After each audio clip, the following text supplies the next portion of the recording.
మేరా Bharat మహన్ T20 విజేత కళ నెరవేరిన వేళ తొలిసారి వరల్డ్ కప్ ని ముద్దాడాలని ఉవ్విళ్లూరుతున్న దక్షిణాఫ్రికాకు ఆ కళ నెరవేరలేదు. భారత్ నిర్దేశించిన లక్ష్యాన్ని ఛేదించే క్రమంలో బరిలోకి దిగిన సఫారీలు మెరుగ్గా ఆడినా ఫలితం లేకపోయింది. భారత్ బౌలర్లు సఫారీ బ్యాట్స్మెన్లను కట్టడి చేశారు. దీంతో 11 ఏళ్లుగా టీ20 ప్రపంచ కప్ ట్రోఫీ కోసం చేస్తున్న పోరాటాన్ని భారత్ ముగించింది. కోట్లాది మంది భారతీయులను ఆనందంలో ముంచెత్తింది. రెండోసారి టీ20 వరల్డ్ కప్ ఛాంపియన్లుగా నిలవాలని బరిలోకి దిగిన భారత్, దక్షిణాఫ్రికా ఆద్యాంతం అమీతుమీ పోరాడాయి. చివరికి 7 పరుగుల తేడాతో భారత్ విజయభేరి మోగించింది. ఉత్కంఠభరితంగా సాగిన మ్యాచ్లో విజయం తర్వాత కెప్టెన్ రోహిత్ శర్మ చివరి ఓవర్లో విజయం అందించిన హార్దిక్ పాండ్యా తీవ్ర భావోద్వేగానికి గురయ్యారు. బ్యాట్తో విజయంలో కీలక పాత్ర పోషించిన Virat Kohli player of the మ్యాచ్గా నిలిచాడు. 2007లో టీ20 ప్రపంచ కప్ తొలి ఎడిషన్ మొదలుపెట్టినప్పుడు భారత్ జట్టు అండర్ డాగ్ గా బరిలోకి దిగి విశ్వ విజేతగా నిలిచింది. మహేంద్ర సింగ్ ధోని నేతృత్వంలోని టీమిండియా టీ20 ప్రపంచ కప్ గెలిచి 17 ఏళ్లు గడిచాయి. 2014 టీ20 వరల్డ్ కప్ ఫైనల్లో శ్రీలంక చేతిలో భారత్ ఓడింది. కట్ చేస్తే 2024లో టీమిండియా ఓటమి ఎరుగని జట్టుగా ఫైనల్ కు చేరింది.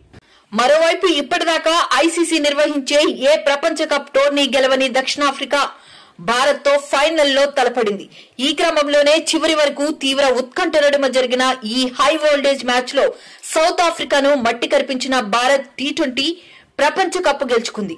ఈ మ్యాచ్ లో మొదట బ్యాటింగ్ చేసిన టీమిండియా 20 ఓవర్లలో 176 పరుగులు చేసింది. 34 పరుగులకే 3 వికెట్లు కోల్పోవడంతో టీమిండియా పీకల్లోతు కష్టాల్లో పడింది.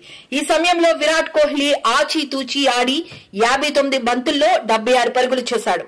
ప్రయోగాత్మకంగా బ్యాటింగ్ కు దిగిన అక్షర్ పటేల్ 47 పరుగులు చేసి సత్తా చాటాడు. 177 పరుగుల విజయ లక్ష్యంతో బరిలోకి దిగిన దక్షిణాఫ్రికా ఆటగాళ్లలో డీకాకు 37 పరుగులు చేసి అవుట్ అయ్యాడు. ఇక క్లాసెన్ 27 బంతుల్లో 57 పరుగులు చేసి తన జట్టును విజయ తీరాలకు చేర్చాలని చూశాడు. ఆ సమయంలో క్లాసెన్ ను పాండ్యా అవుట్ చేసి మ్యాచ్ ను మలుపు తిప్పాడు. ఆ తర్వాత చివరి ఓవర్లో 6 బంతుల్లో 16 పరుగులకు కావలసిన సమయంలో హార్దిక్ పాండ్యా 8 పరుగులిచ్చి 2 కీలక వికెట్లు తీశాడు.